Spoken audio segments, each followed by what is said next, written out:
makers of Camel cigarettes present Dick Powell as Richard Diamond, private detective.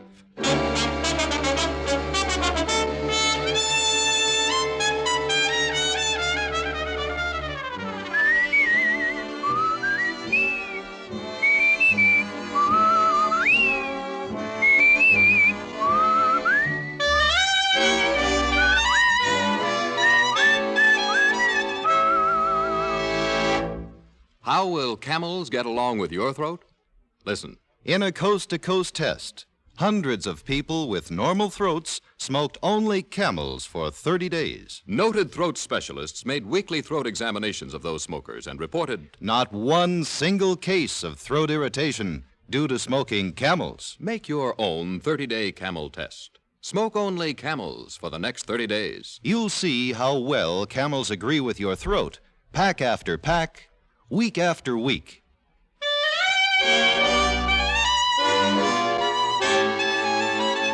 Now we bring you another transcribed adventure with Richard Diamond, private detective, starring Dick Powell.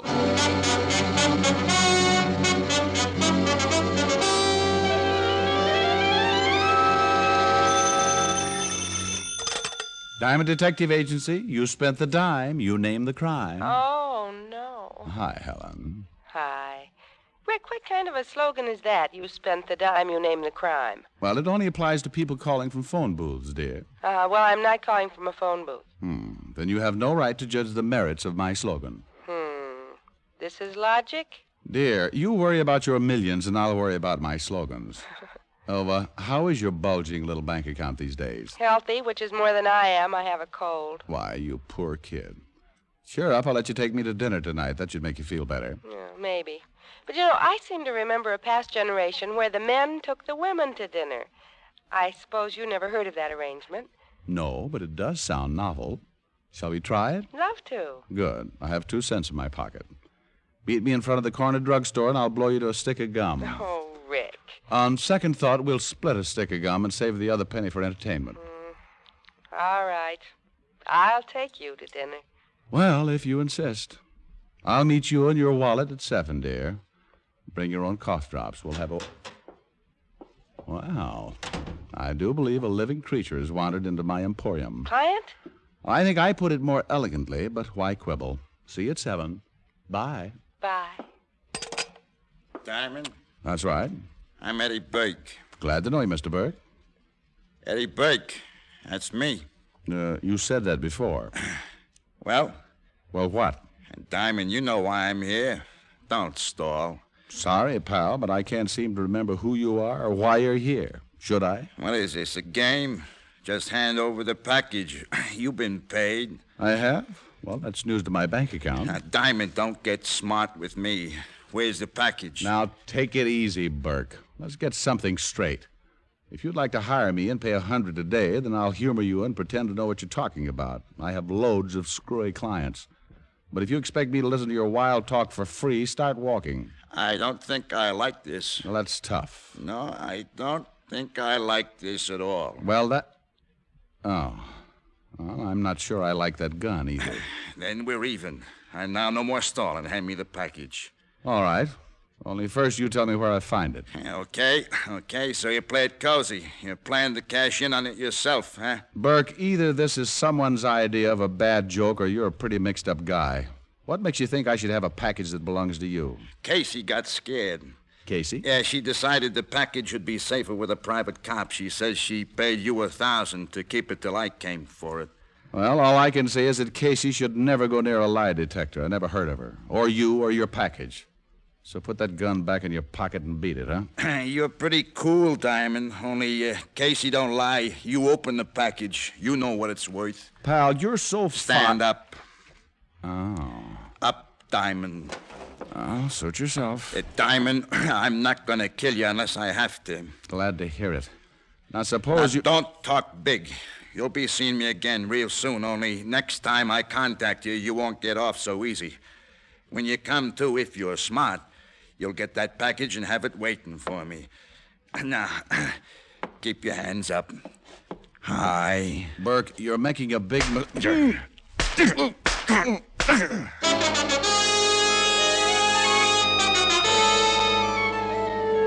Oh, it isn't fun getting a face full of cold steel. Your eyes seem to fly back into your head, and by the time they bounce into position again, you're not seeing out of them. But in my business, things like this happen so often, I go to the blood bank once a week for a refill. I don't know how long I was out, but when I came to, I made the mistake of dragging myself to the wash basin and looking in the mirror. Oh. I looked like a bad dream trying to qualify as a nightmare. And then I got mad. I decided I wouldn't wait for Eddie Burke to come and see me. I'd rather find him first. I put my hat on what was left of my head, picked up my car from the garage, and headed downtown to the 5th Precinct and Lieutenant Walt Levinson. Hi, Fancy Pants. How's it? Wow. What happened to your kisser? No, that's a new disguise, Walt. I'm posing as a pound of hamburger. Nice work. You even got the ketchup. No kidding, Rick. What gives? Well, a guy by the name of Eddie Burke must be a frustrated plastic surgeon. Well, he's not frustrated anymore. What caused it, Rick? It beats me. Burke came in, acted like I should have a package that belonged to him. Maybe he thought you were a Chinese laundry. Very funny. Ha ha. Don't kill yourself. You crack some more like that and I might. Come on, let's get back to Burke.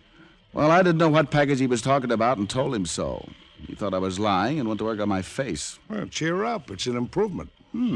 Bless your brass buttons and head. Thank you. You're welcome. Anyway, this was supposed to be a warning of what would happen next time Burke contacts me. What's he going to do, make weekly visits or something? Oh, no, nothing chummy like that. He just promised to look me up once more for the package. I see. Well, what brings you down here? You come to cry on my shoulder or fill out an assault charge against Burke? Neither, you sympathetic soul, you. Just thought you might know something about this Burke guy. I'd like to look him up and play some more games. I'll bet. Well, we've had Eddie Burke down here a few times. I'll get his file. What's his racket? He was sent up on a counterfeiting rap several years ago. Before that, he was mixed up in about every... Yeah, here we are. Here's his folder. Good. It's a big one, isn't it? I'm going to look at a list of his friends. He said a gal named Casey told him I had the package. Casey? Never heard of him with a girl by that name. Oh, sure. She's the lad with the bat.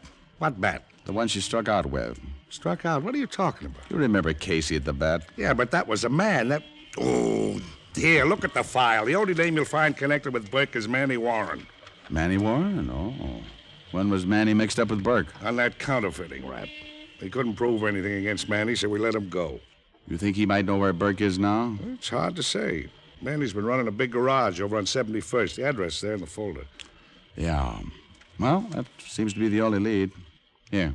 You know, that package Burke lost and thinks you might have. You thought that was important, huh? Important enough to bash my head in. Why? I'm just thinking. When Eddie was picked up, we never found the plates he was making the phony dough from. Chances are he hit him.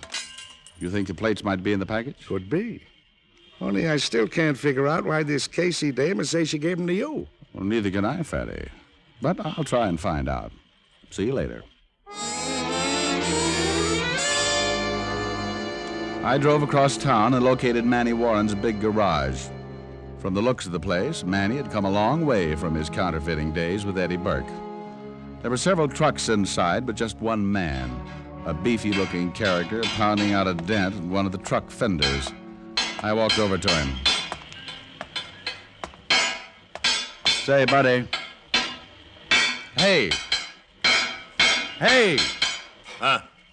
Oh. Is the boss around? Who wants to know? That's a silly question. I want to know. Maybe he is, maybe he ain't. What do you want to see him about? I'd like to hire a truck. My relatives are coming in town for a sightseeing tour. Huh? Oh, skip it. Where's Manny? You tell me who you are, maybe I'll tell him you're here. Boss don't like to be interrupted all the time. Okay. We'll play it your way. Tell him Richard Diamond wants to see him. Richard Diamond? You're the private eye? The private black eye at the moment. Snap it up, huh? Okay, I'll tell Bill, him. on that blue car, you'd better... Hello, Manny. Well, Diamond. Haven't seen you around for quite some time. I bet you've been heartsick. Yeah. What brings you down here? Eddie Burke. Eddie, huh? Okay, Bill, get back to work. Yeah. Come on in the office, Diamond. Sit down.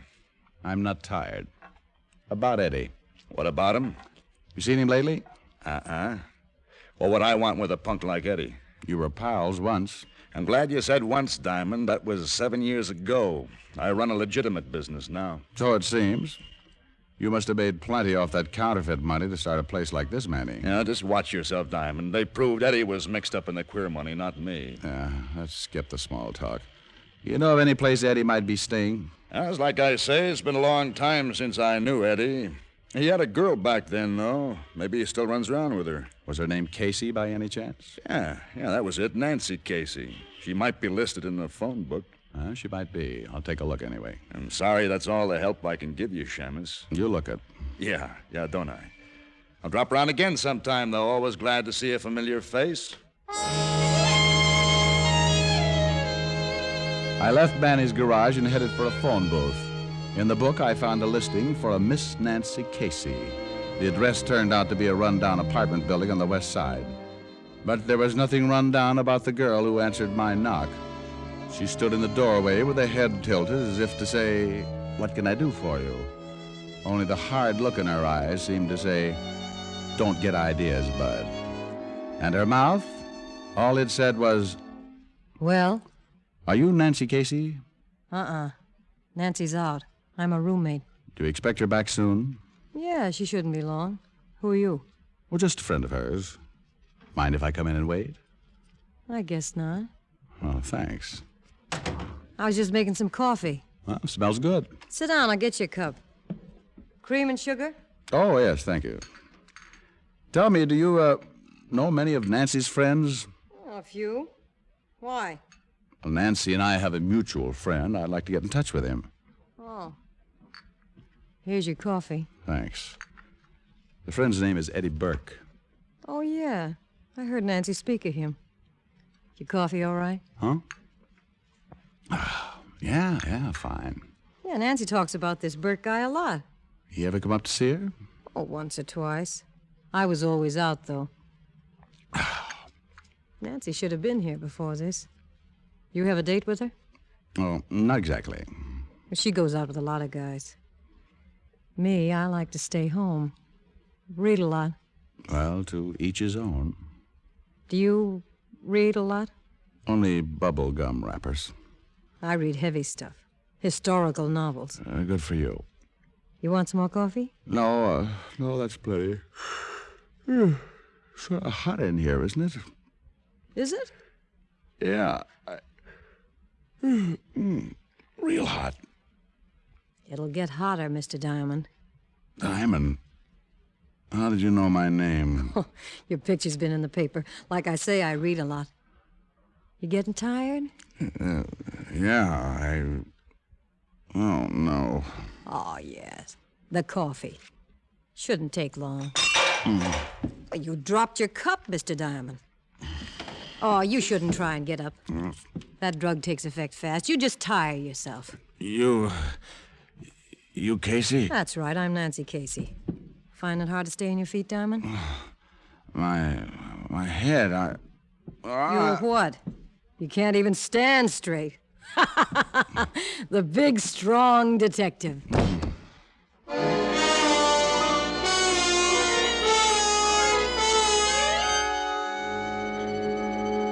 It was a long, peaceful sleep. I kept having a falling sensation like I was floating down into a dark well, only there was no bottom. My head felt light, and finally, I don't know how much later, I seemed to stop floating. My senses came back, and I remembered Casey and the cup of coffee. And then I heard the pounding. At first, it sounded far away, but it got louder. I felt something in my hands. I tried to focus on it as the pounding continued. It was my gun. Then I heard the voice. Open up! Police! Open up! I looked across the room, but I didn't like what I saw. Eddie Burke was propped up in a chair, and there were 2 bullet holes in his head. And chances were the bullets had come from my gun. Come on, open up in there. It's the police.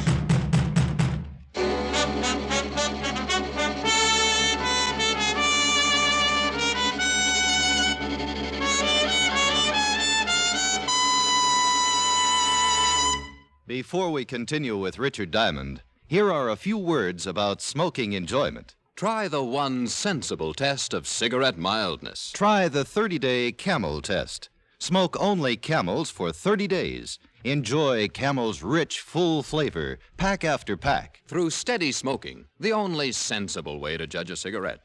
You'll see for yourself how well Camels agree with your throat. In a coast-to-coast test, hundreds of smokers with normal throats smoked only Camels for 30 days. Noted throat specialists made careful weekly examinations of the throats of those smokers and reported not one single case of throat irritation due to smoking Camels. That's proof of Camel mildness, the kind of proof no other cigarette gives you. Tonight, start your own 30-day Camel test. Make Camels your steady smoke for the next 30 days, and you'll discover why Camel is America's most popular cigarette by billions. How mild can a cigarette be? Make the Camel 30-day test and you'll see. Smoke Camels and see. And now, back to Richard Diamond, Private Detective, starring Dick Powell.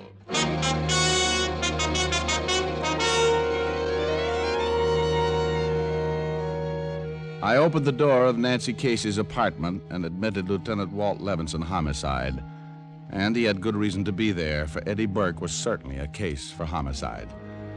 I brought Walt up to date, told him about Casey drugging me and my finding the gun in my hand. It's a good thing Walt was my friend. He believed me. Well, Rick, it's been quite a day. Slugging, drugging. Now it looks like somebody's trying to frame you, but good. Yeah. What brought you here anyway, Walt? Anonymous phone call. Rick, somebody went to a lot of trouble to make it look like you killed Burke. Who was it, Casey dame? Yeah, but I don't think she's in this alone. Who else? Manny Warren. Oh, Joe Legit, huh? How do you figure him in? When I got here, Nancy Casey was expecting me. I was watching her when she fixed that coffee. I didn't see her slip in the drug. That means the drug was already in the cup. Well, what's that got to do with... Oh, you think Manny tipped her off that you were coming over, huh? Well, who else? Besides you, he's the only one who knew I was looking for her. Well, what are we waiting for? Come on, let's have a talk with Warren. No. You let me do it, Walt. You'll be busy here for a while anyway, and we'll have to prove Manny did it, not just accuse him. Okay, you can give it a try. Only look, Bright Eyes, until you find out why Burke was killed and just how those characters all fit together, you're going to be on the spot. I still have to report it was your gun that killed Burke. Commissioner might not be happy when he hears I let you go. Well, you hold off the commissioner, Walt. You should be used to that by now.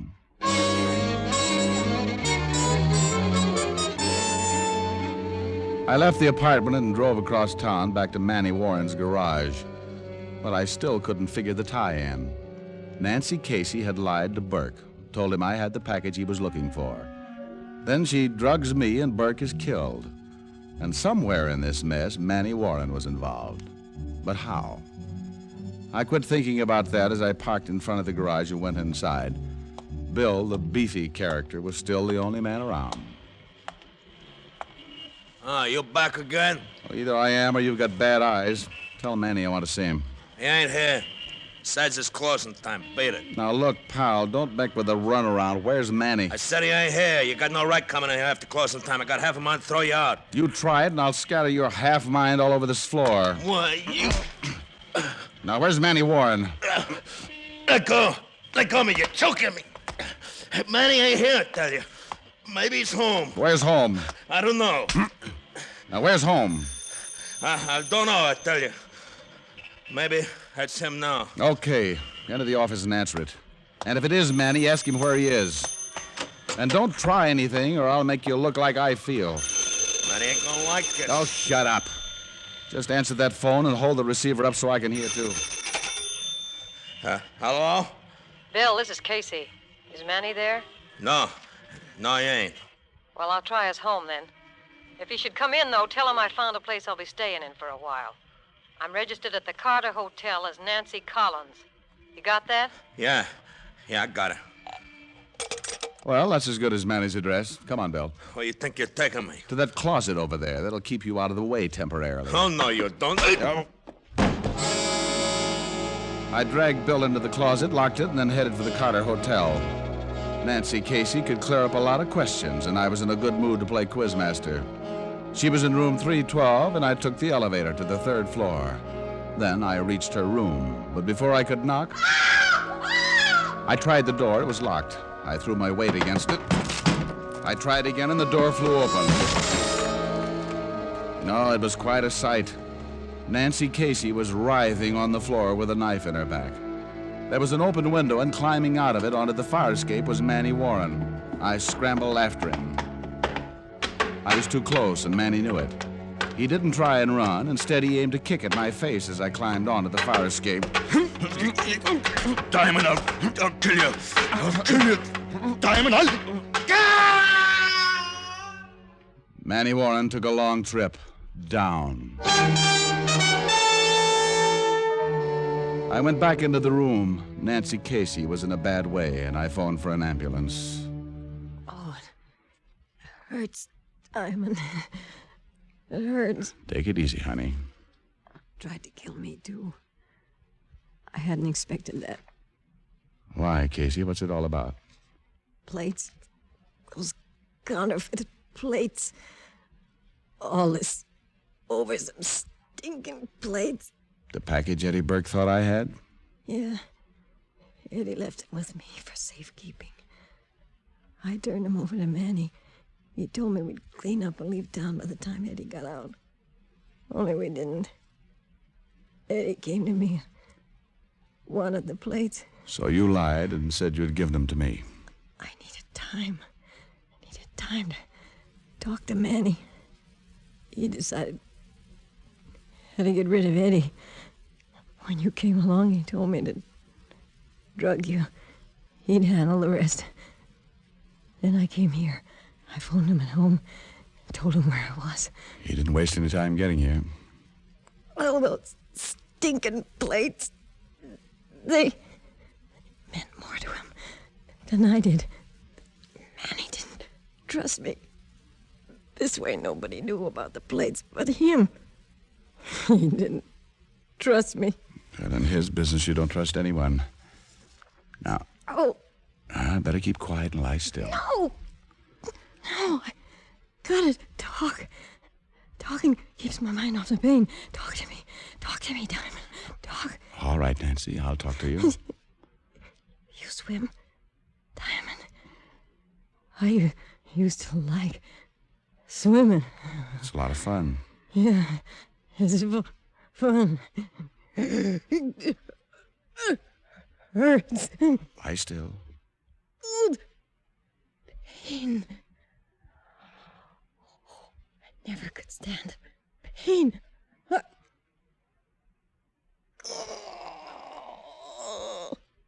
Nancy. Well, at least it doesn't hurt anymore, does it, kid?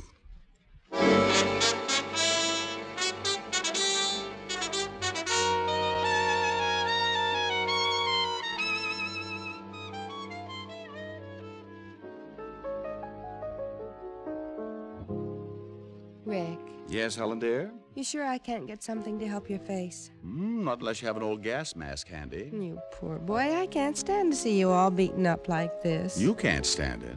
Honey, it's my face. When it's present form, I wouldn't brag about that. Oh, now that's what I like, a gal to cheer you up after a hard day's work. Hard day's work. Pistol whipped, drugged, framed.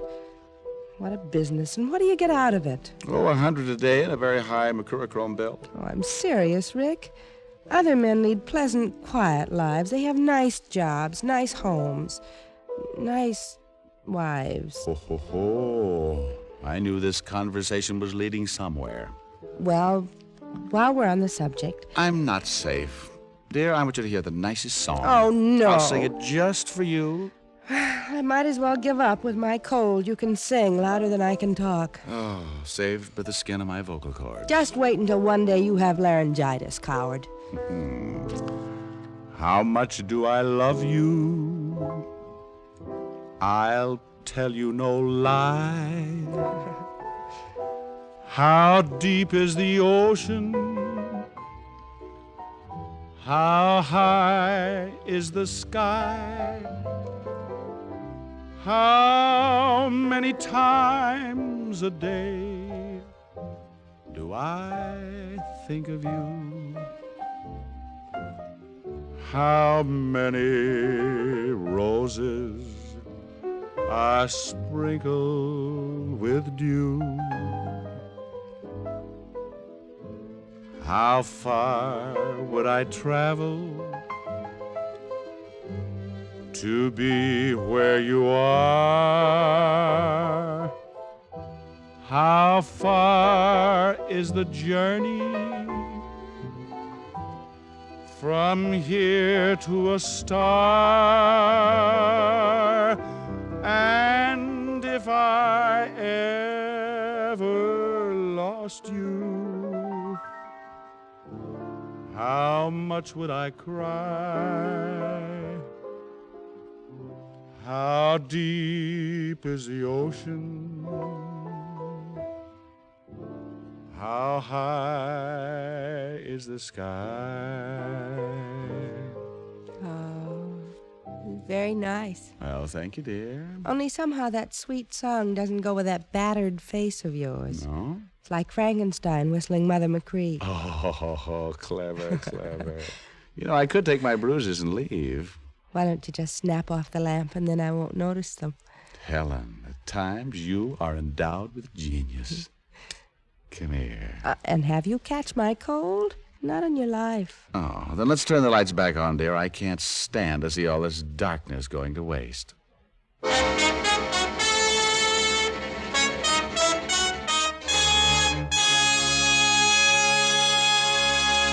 Dick Powell will return in just a minute. Here's a very special way to remember your Valentine next Thursday. Give a carton of Camels, a special carton that's all dressed up in happy Valentine colors. It's available wherever Camels are sold. Camels make such a welcome gift. They're America's most popular cigarette, leading all other brands by billions. How mild, how mild, how mild can a cigarette be? Smoke Camels and see. Here's Dick Powell with a special message. Thank you. Ladies and gentlemen, every week the makers of Camels send thousands of packs of Camels to military and veterans hospitals. That's to help show the hospitalized men and women of our armed forces that the folks at home haven't forgotten their sacrifices. This week, the gift Camels go to Veterans Hospitals, Northport, New York, and Madison, Wisconsin, U.S. Army Station Hospital, Camp Breckenridge, Kentucky, to all overseas hospitals operated by the Northeast Command of the U.S. Air Force. Now until next week, enjoy Camels. I always do.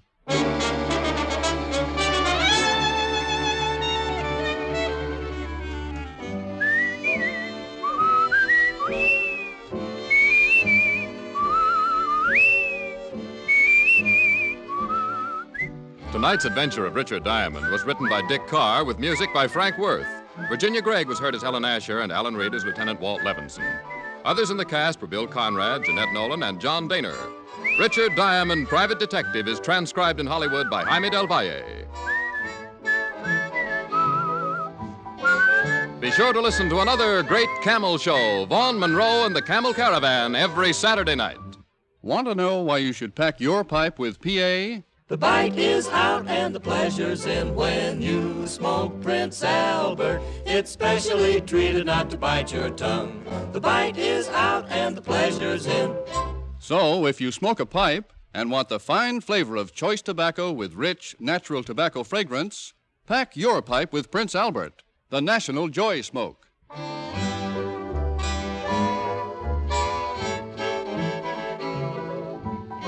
Listen next week for another exciting adventure of Richard Diamond, starring Dick Powell.